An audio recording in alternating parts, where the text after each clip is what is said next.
Now, I would like to think, not like to think, but I feel like we're, especially in the times that we live in now, we're so interconnected, but we're more divided than ever throughout the entire planet. Yeah. So,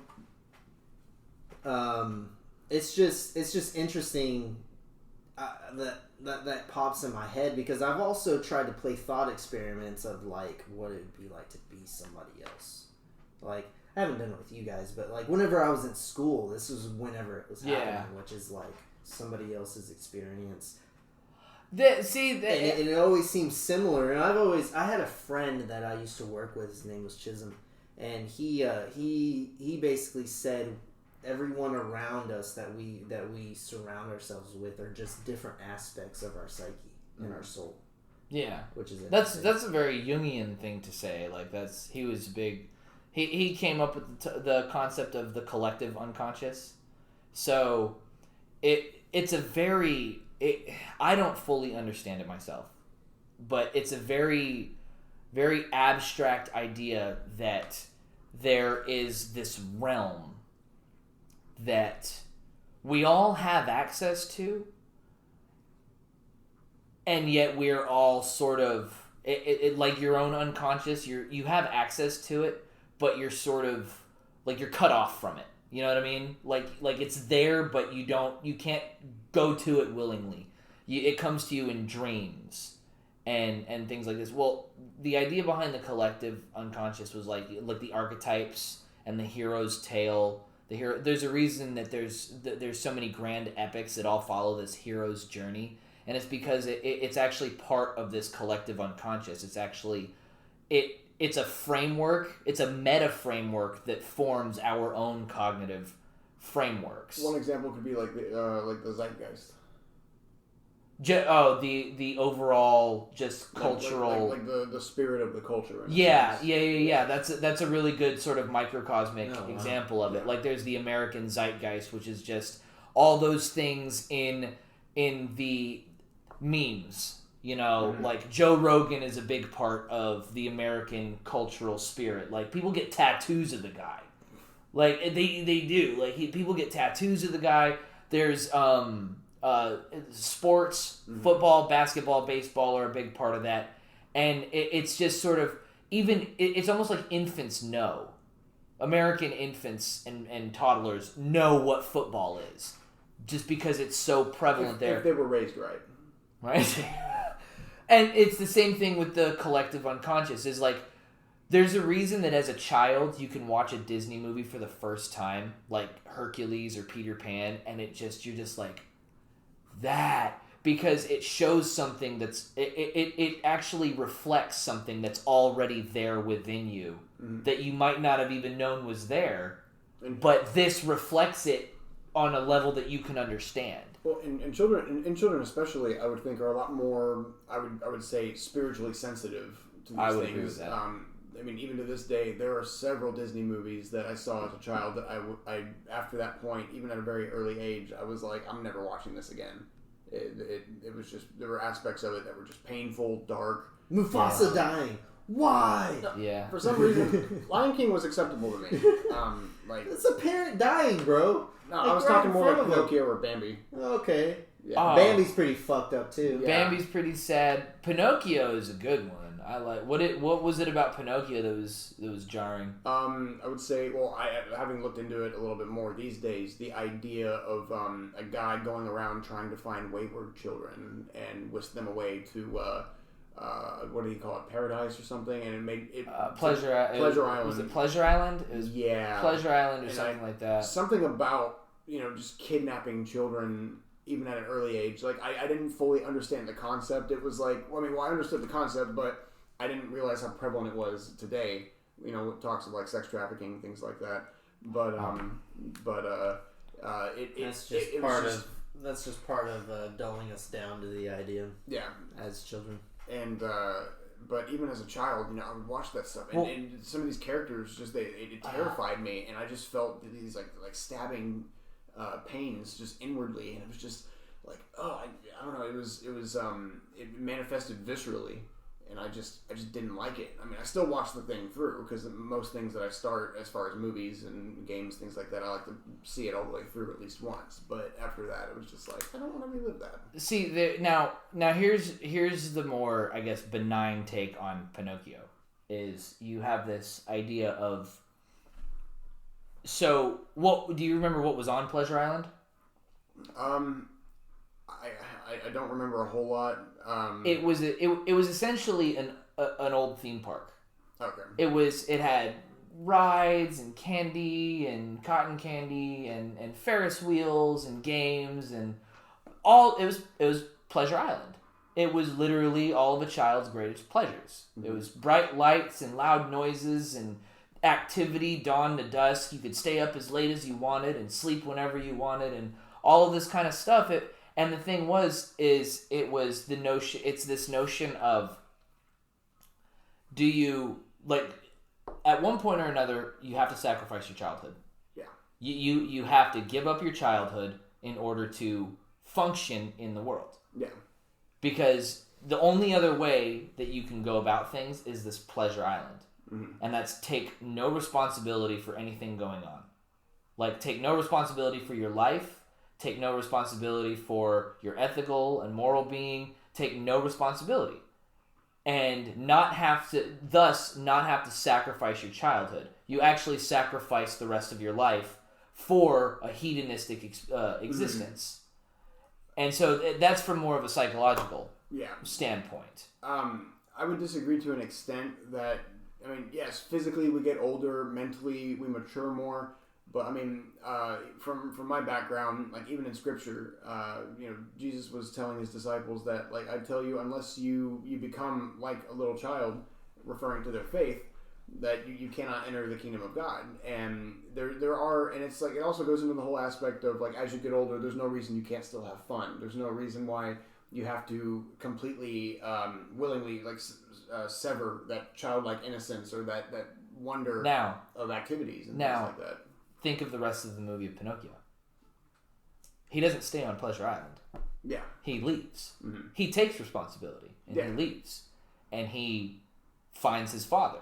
Mm-hmm. So you guys remember way too much of Pinocchio. I don't remember the movie. I don't remember that. I've heard a few lectures from Jordan Peterson. Okay. He uses Pinocchio a lot, and I actually went back and watched it, and I was like, oh, wow. I need to rewatch it because I was kind of, it was late, I was falling asleep and stuff. Go ahead. But he you were saying he leaves. Oh yeah, he leaves Pleasure Island, and he goes and he finds his father, and he rescues his father from the belly of the whale. And that goes along with the hero's tale. But to go along with what you said, he takes responsibility and he sacrifices his childhood. But he realizes that if he goes the complete way of his father, he'll just be caught in the same traps his father's caught in. He'll be swallowed by a whale, and he won't have a clever Pinocchio puppet child to come and save him. He'll get caught in the same way his father was. And that's where, taking that piece, you don't stay a child, but you keep a piece of childhood to just keep wonder. So he doesn't completely go the way of his father. He acts in the spirit of his father in that he takes responsibility for his life. Mm-hmm. He's like, I'm the man now. I gotta save my dad. It's not on him. It's on me now. Mm-hmm. But he doesn't do what his father does. His father when they're in the belly of the whale is fishing. He's trying to make sure he can survive in the belly of the whale. But Pinocchio's like, we're in a giant fish, dude. We need to get out of here. Don't worry about fish. We need to get out of the bigger fish. Mm-hmm. And so there's that element of what is unique to him, what is, I guess, the soul of his childhood, where he completely rejects his father because he's like, I'm not that. He took responsibility for his life just like I'm doing that, but he doesn't get it now, and I get it. So that's sort of that creative spark of childhood, that creative soul of childhood. Now, I would just, you had brought that point up, and I think it's a very good point. Mm-hmm. That is a very good point. It's those people that never learn to take responsibility for their own lives, that remain children entirely. Yeah. That, okay. You know what I mean? Yeah. It's one thing, I totally agree with you. You have to, if you don't have a sense of wonder, you're dead. You're dead. If you can't just laugh at crazy thoughts that pop into your head and just whatever. It's not like the idea that your soul can be removed from your body in the literal sense as a living being, but more so that you might as well be living as if you don't have one. Yeah, I mean, it's like... At least only partial. You have this bright, divine light of a soul, and yet for whatever reason, yours is dim. Yeah. And it's like, it doesn't have to be. Like, if you have that spark of, like, wonder, then it continues to shine. And then it's like, just so we have these like, sublime, inspirational works of art, I mean, you know, with the Renaissance, and, you know, you go to some of these really, really wonderful art museums, at the same time, there's also the inverse of that. I mean, it's all over the internet as well. You know, you see these images of these gray beings with just black eyes. There's no light. There's nothing to them. So I mean, you know, largely, I mean, I personally talking about aliens or like no, just talking about the grays. No.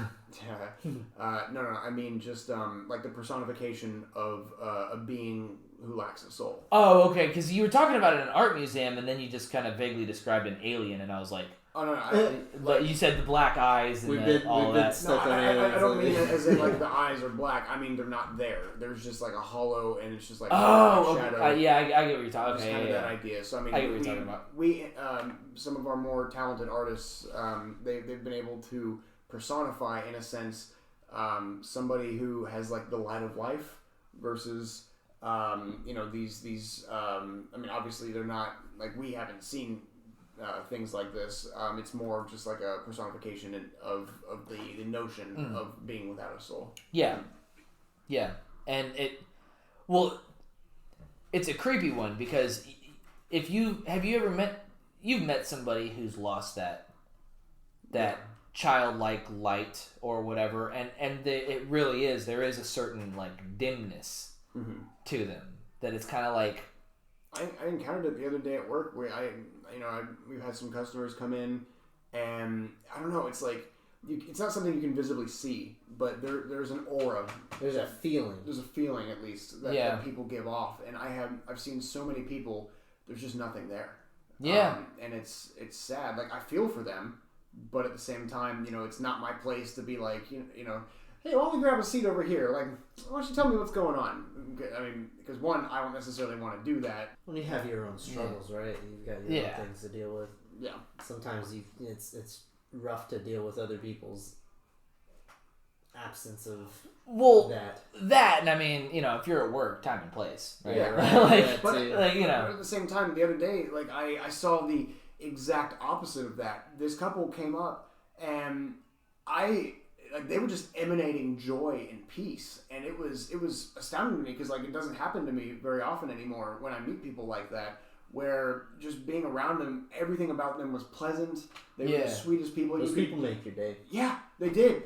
You know, 50 terrible people, and then just these two people, and I was like, worth it. It's 1 in like 10, right? Like I used to have a guy that that was AP at the store that I worked at. And he was just a joy. This guy was just a beautiful soul. That's awesome. And that's so rare. It's so rare. And then he left, and it's like, oh, I lost a part of me. Yeah. Like, God damn it, bro. See, that's one of those things you said, a beautiful soul. Like, you can feel these things. And that kind of, you can't empirically prove it, but everybody's had that experience where you can, like, feel someone's soul, essentially, like whether like, and even when they're hostile, you can pick up angry vibes too. Yeah. I think. See, that's the thing. I think when you maintain that thing, like I don't know about everyone else, just in general, but like I think people who keep that spark of I guess childhood or innocence, or like not innocence, but that spark of childhood. I think you actually feel everything like more fully. Yeah. You know what I mean? Like when you're happy, you're like. It's like you feel it fully. When you're sad, it's like just melancholy. It's like when you see like really, really happy children. You know, they're acting so goofy, so outside of the norms of proper etiquette, and it's just so refreshing. I can't remember if it was Tolstoy or Dostoevsky. I want to say it was Dostoevsky. I could have been wrong, but he says that the soul is healed by being around children. Yeah. I'm not sure if that's. I'm not sure who that is. Yeah. It was one of the two. Yeah. I saw that yesterday, dude. We were at we went to the Japanese gardens. They had a little, thing set up, and then they had a performance going on, and they were doing their performance was music based. They were doing the drums, the traditional drums thing, and not to be racy, not a single Japanese person in the band, in the group, in the thing. It was just funny to see, but they right? They were super into it, which I was happy about. I'm glad they weren't like city employees that it's like, guess what you guys are doing today? Like, oh, fucking great. No, they actually do this. They really love the culture. They do shows all around and stuff like that. I was like, okay, that's cool. Because they were really into it. Yeah. And so it was fun. It was the music was awesome. Again, music I think is something that kind of gets you aware of your own spirit kind of thing. But there were these kids, and I bet the oldest one was 4. Mm-hmm. Like there was a little boy over here, and he was probably 3.5, maybe 4 years old. But I think I don't think he had turned 4 yet. And his little sister, who's probably like 2, she was old enough to walk and move about, but she was a little clumsier. Mm-hmm. And then there were 3 daughters over here to one couple, and they were all dancing, and it was like little balls of like perfectly well-intended chaos. Like there was no malice or anything because they're children. I swear to God, dude, that music stopped and the kids just sort of like, ooh, just kind of like, oh yeah, okay. And then the music plays, those drum beats started, and this little boy, man, he was just, and he's just flailing his arms around, tumbling, rolling about in the grass, just doing all this stuff. And I mean, he did not stop. Mm-hmm. Like, I mean, he just going and go. And like these little girls over here were just, 2 of them were kind of looking at him like, that like, it was almost like, you know how when adults look at each other for a mate, they're like, oh, that's something I would really like to be around a lot. Like, that's something I'd really like. That's good for me. It's good for him. It's all that kind of stuff. It was almost as though these little girls were having like a crush mentality. They're like, he's fun and he's got a lot of energy and he doesn't care what other people think of him, and just they just saw like this kid was just going nuts. He was just going nuts, and it was awesome to see because the little girls would try to like out dance him, and they were doing something completely different. Mm. It was just completely all their own little forms of chaos, but it was awesome to see. It was just awesome to see. So, I had a question. Does the soul feel pain? And this is something I actually brought up. It says when the soul leaves the body, it can take a long time, or it can happen very quickly. No matter how, it is painful. It is painful for the one who is dying, and it is painful for those who are left behind. The separation of the soul from the body is that is the ending of life. By somebody who's never died. Yeah, I was just curious. Does the soul feel pain? I think the soul is actually what feels the pain. I was gonna say I've kind of felt that lately. So yeah, I would say the soul is the thing that feels the pain. Like if I were to take this pen and stab you in the hand, like physiologically, like your brain registers damage, and therefore it's like, get away from the damage. There's a difference between when you're like pain when you're like emotional even that when your body is damaged, like your soul is going, why the fuck did he do that? Why am I damaged? What the hell? Mm-hmm. Like that confusion and peril and sort of like all of those other elements that come along with sustaining damage to your body, or even like you said, the emotional pain. That's where it's soul damage. You know what I mean?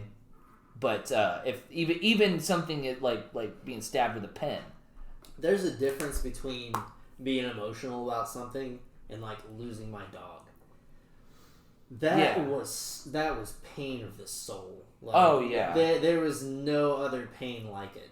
Yeah, like, I would. Yeah. Mm-hmm. Losing a loved one, regardless of, like, I mean, hey man, I begrudgingly I wanted him to be up here, but like right when I closed the door, he was like at the door going, I want out now. So it's like, sorry buddy, but Yeah, man. Like, I think losing a loved one, regardless, that's where it... So the answer is yes, the soul. Oh, yeah, well, I mean, you gotta think, sure. like, there's an electromagnetic field generated by your heart. So, like, and like, when you're in close quarters, like, there's this meshing of electromagnetic fields where you pick up on other people's vibes and stuff like that. Mm-hmm. And so the idea is you're feeling part of their soul. So when that soul leaves the earth, or in whatever manner that is, when that soul leaves that body from death and it's disembodied and it's away, mm-hmm. that sort of connection is no longer there. Like, it's just that, your soul might reach out for whoever you lost, and it's just, it's not there. And I think that might be That's why sad music has a demographic. Yeah. I feel like just grief in general is the soul in pain. This is where is the soul located, and it says the soul or Atman created with created with the ability to enliven enliven the body was located by ancient what is that? Anatomists and philosophers in the lung and heart, which is what you were saying. Yeah. And in the pineal gland by Descartes. Yeah. So, and that's kind of like just for anyone who's actually had grief. Now, that is where the pain of grief stems. What I was gonna say was the soul or Atman. That's a Hindu. That's a Sanskrit term. Atman. It's a Sanskrit term, and it's from I believe it's from the Hindu religion, and Hindu is heavy on yoga and meditation, breathing exercises, and they knew of that field generated by your heart. The reason Descartes said it was in the pineal gland is because the pineal gland is the only structure in your body that isn't mirrored. There's just one right in the middle. And it's right at the very center of your brain behind the third, like what the third eye chakra was. He knew about that stuff. So, like, since it's so singular and centrally located right at what appears to be the locus of your consciousness, I think that's why he decided that. But I like the... But yeah, that's really like when you experience grief, man. It's like it's all in here, and then it pours out of your face. There's an emotional side and there's a mental side. Yeah. But that's I think we got a little sidetracked, but like at points, but hit the soul pretty hard. And there's more that there. I talked about. We touched on disentangling it, but astral projection was something that I wanted to talk about. I might do more research into that, and that could be a topic in itself. Because astral projection is just, it's like it's a disambiguating of your soul from your body. Yeah. And then bringing it back in. Like, you willingly do it, but it remains tethered, and then it comes back in. So, like, that's something that I'm just interested in. I've kind of We should do that as a topic. Yeah. Sure. Yeah. I'm gonna look more into it because there's a lot to it. So. Well, I mean, I don't know if you've had that experience, but I got really into this. Would be another interesting topic, but lucid dreaming. Oh yeah, and part of lucid dreaming is astral projection. Yeah, it's sort of under the same. I don't know if you felt the paralyzed state, sleep paralysis. Oh yeah, sleep paralysis, which is also really freaky. Oh, I think it's awesome because once you realize you're in sleep paralysis, you can just get out. That's how I did it. Okay. That was I've had 2 out-of-body experiences. Which is kind of like realizing you're in a dream. Yeah. Is that you can change. Well, yeah, you just realize you're in sleep paralysis, and you can either close your eyes and go into the dream realm, or you can, like... It's so weird, because I was like, oh, this is it. And I literally got up, and I went to try to grab my phone, and I willed a reach out, and, like, nothing reached out. It was weird, but yeah, we can do like dreams, astral projection, all that. But that'd be cool. So stay tuned, for like dreams and astral projection and all kinds of freaky shit on that. Stay tuned for the Midnight Sun on Sundays. We'll see y'all later. Yeah, I mean.